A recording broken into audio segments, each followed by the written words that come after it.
The Amanda Project by Melissa Kantor and Amanda Valentino. Chapter 16.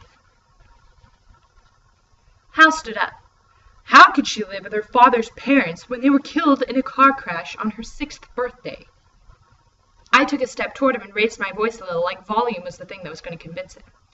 How could her father's parents have been killed in a car crash when they're her guardians? Hal took a step toward me and raised his voice a little too. How could they be her guardians when she doesn't have any family in the world except her mom? But I was about to repeat the thing about her living with her grandparents when I realized the total stupidity of me and Hal standing there screaming at each other. Hal must have realized it too, because he just stood there, mouth slightly open, like he'd caught himself before he really got going. Something very, very weird is going on, he finally said. He sat back down and started digging in the mud with his stick. Tell me about it. And there's something else you should know. I squatted down a few feet away and told him about the money. I hoped he wouldn't ask why she'd given me money. I didn't like the idea of lying to Hal, but I wasn't sure I was ready to share all my family's dirty little, or not so little, secrets with him either. When I told him the amount of cash, Hal let out a long, slow whistle. Wow. I know, I said. He thought for a minute. Do you think she... He swallowed like he couldn't quite bring himself to say the words. Stole it? He finished quietly. I shook my head. I don't know. I mean, Amanda's definitely... How could I describe her in just a word or two? Unconventional? Hal offered. It was good enough for now. Yeah, I said, but I don't think she's like a criminal or anything. Still, that's a lot of money. I never thought of her as being especially rich. Neither of us said anything for a minute, taking in what we'd just learned. Hal spoke first. I never met her mom. She talked about her a lot, but I never actually met her. Do you think that's weird? Who was I to say what was weird? What do you mean? I asked. Well, like, I almost started to think... Hal looked embarrassed, as if he was about to say something truly outrageous. I almost started to think she didn't have a mom, that she was on her own. Does that sound crazy? I remembered my own sense that Amanda was somehow too cool to have regular parents, but I hadn't thought of living with her grandparents as being on her own exactly. It was a scary thought. I mean, I guess in some ways I was on my own. What with my mom being MIA and my dad being AWOL himself. But it wasn't like if something really big happened to me and I needed him, he wouldn't come through. Right? Imagining what it meant to be on your own was really creeping me out. They must have a record or something, said Hal slowly. I could tell from the way he said it that he was talking to himself more than he was talking to me. Still, I couldn't help asking. Who? Who must have a record? The school. The school must know where she lives. You have to provide proof when you register that you live in the district. My legs were getting tired, so even though I knew the ground would be cold and damp, I sat down on it. How do you know? I asked. Sure enough, I could feel my butt getting chilled. When we moved here, we had to wait until some kind of bill addressed to my parents came to register me. My mom was really annoyed by it. She kept saying the whole system was too suspicious and paranoid. He smacked his leg with his fist. God, I just wish we could get our hands on her file. Not to sound suspicious and paranoid myself, I said, but couldn't she just have faked the documentation to fool the school? I mean, it's the kind of thing she would have done, and Endeavor would have fallen for. They're not exactly Langley. Langley? Asked Hal. Who's Langley? Sorry, my dad's in the security business. Used to be, anyway. Langley, Virginia is where the CIA headquarters are.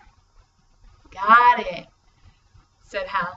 Then he cocked his head to the side and looked at me, although he wasn't looking at me so much as he was looking through me at his own idea. Speaking of security, how does Thornhill know that Amanda painted the graffiti? What do you mean? I asked. Thinking about it now made me realize I hadn't thought of it before. I guess He must have seen her. Hal shook his head. But he couldn't have seen her, or he would have stopped her. Duh. Oh, right, of course. And when did she do it? Asked Hal. He thought for a second. It must have been in the evening, right before he left school for the day. He must have found it when he walked out of the building. I shook my head, and not just because I'd been with Amanda all afternoon, on Wednesday. Impossible. It rained all day and all night on Wednesday, remember? If she'd done it any time Wednesday, it would have washed off. Ooh, excellent, Sherlock Holmes, said Hal, high-fiving me with just a little too much enthusiasm. I pretended to stick an imaginary pipe in my mouth. Elementary, my dear Watson, I said. Suddenly, I remembered the purple envelope. Could that have been how Thornhill knew? But from the way it was slipped in between the papers on the front seat, it looked like it hadn't been moved from the time Amanda put it there. If she'd put it there, and if it was even there at all. Should I tell Hal about the envelope now? But then I'd have to admit that I hadn't told him and Nia about it earlier. Then again, was this really the time for keeping secrets? Out of nowhere, Hal said, "She's the reason I went to New York, I had no idea what he was talking about. Did this have something to do with Thornhill's car? New York? I repeated. I went to New York, remember? For that art contest? Maybe because he was embarrassed to be talking about winning the contest, he leaned forward and toyed with his shoelace, retying what I was pretty sure had already been tied. Sure, I said. That national contest you won. That was really cool. When Hal lifted his head, his cheeks were bright red with embarrassment, but he didn't look away from me this time. It was because of her that I even entered it. She got me to do that caricature of Thornhill for the paper. Then she gave it to Mr. Harper, along with a few other drawings of mine that she, borrowed from my portfolio. Mr. Harper was the head of the art department, but he didn't teach any freshman classes. Wow, I said. I could totally picture Amanda marching into Mr. Harper's office with a copy of The Spirit in one hand and a pile of art she had stolen from Hal in the other, demanding he let Hal represent Endeavor.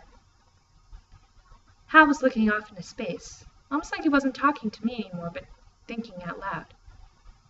No one ever took my drawing that seriously before. Suddenly, he jerked his head in my direction and snapped his fingers. Security cameras, he said. That must have been how he saw her on the surveillance tapes. I was confused for a second. Then I realized we were back on Thornhill's car. I'd totally forgotten about Endeavor having security cameras on all the entrances and both parking lots. The VP put them in last fall after a series of break-ins, though it turned out nothing was ever taken. Well, that security tape is something I wouldn't mind seeing for myself, I mused. I didn't mean anything by saying it. I wasn't like, if only there was a way we could actually watch Amanda decorating Thornhill's car. I said it kind of the way I'd say, I wish I could find where my cell phone is that I lost over the summer. Or, I wish I could ask George Washington what his motivations for crossing the Delaware were instead of having come up with them on my own for my history paper. What I meant was, I wish we lived in a parallel universe, one where we could view the tape of Amanda vandalizing the car. Too bad that isn't possible. But apparently what I said and what Hal heard were two very, very different things. Then that's what we'll do, he said. What? What will we do? We've got to see the tape, and we've got to find out the address the school has for her, family details, whatever, anything concrete about her. Just get that official school file. And how exactly are we supposed to do that? I asked. Well, it can't be that hard, said Hal. I mean, both her file and the tape must be in Thornhill's office, right? I pictured the big file cabinet stacked against the wall. Right. Hal pushed his fingers through his hair. We could create a distraction. Get everyone out of the building. A distraction such as... Pull the fire alarm? Suggested Hal. I shook my head. Remember what happened to Seth and Wyatt Hall? Hal winced. Good point. Seth and Wyatt Hall, twins, were seniors at Endeavor, or, miraculously, had been seniors last semester, right up until they were expelled for staging a fire alarm during first semester finals. Bomb threat? Said Hal. I think that might be a federal offense. Hal stood up and began pacing in small circles. Okay, this can't be that difficult. We're not trying to perform open heart surgery or anything. All we need is like 10 minutes alone in Thornhill's office. Hal, that's like saying all we need is $1 million.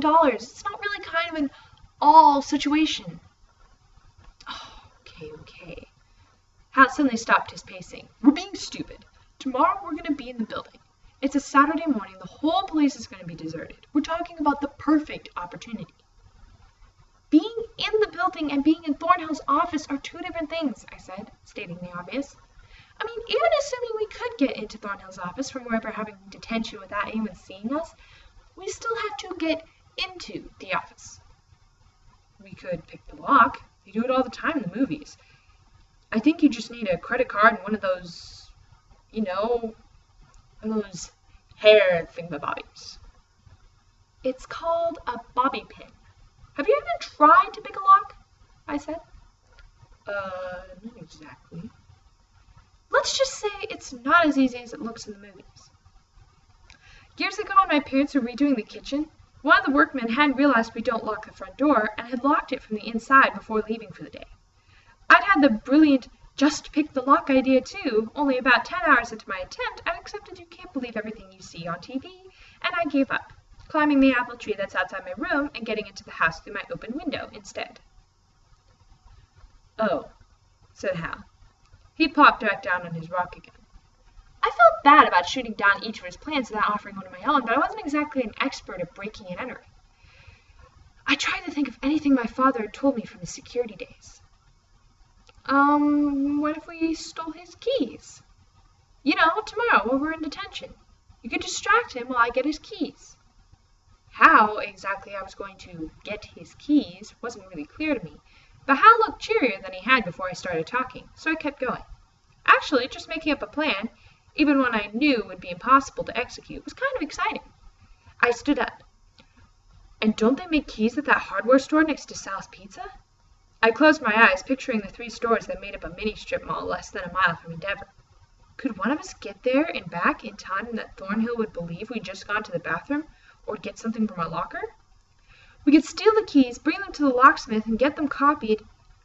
Now it was Hal who was shaking his head. I was with you up until the part about getting them copied, but you can't copy school keys. Maybe I had started out thinking my plan was impossible, but now that I had gotten kind of into it, Hal's criticism was annoying. I put my hands on my hips. What do you mean you can't copy a school key? What are they, some special brand or something?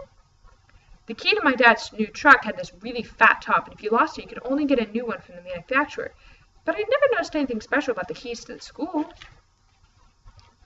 Haven't you ever seen one up close? Asked Hal. A school key? I tried to remember. Just on the custodians and stuff. I locked my jacket in homeroom once, said Hal, and the custodian let me borrow his keys to let me into the room. All the keys have a number on them and say, do not duplicate. So unless we could, I don't know, maybe bribe a locksmith, you'd have to be willing to break the... I wasn't listening to a word Hal was saying. My heart seemed to have stopped beating for a second, only to start pounding 1,000,000 miles an hour. I remembered that wintry afternoon, Amanda's blonde wig, the key. I thought of the person who had put the scarecrow in Thornhill's office over February break. Squatting down, I put my hand on his arm. Did you just say, do not duplicate? Yeah, it means... I sat down, my head spinning. Was it possible? Could Amanda have actually... Hal stopped talking and now he was staring at me. Are you okay? Was I okay? I couldn't tell. My pounding heart was making it hard for me to focus. When I didn't answer, Hal leaned forward to look me in the face.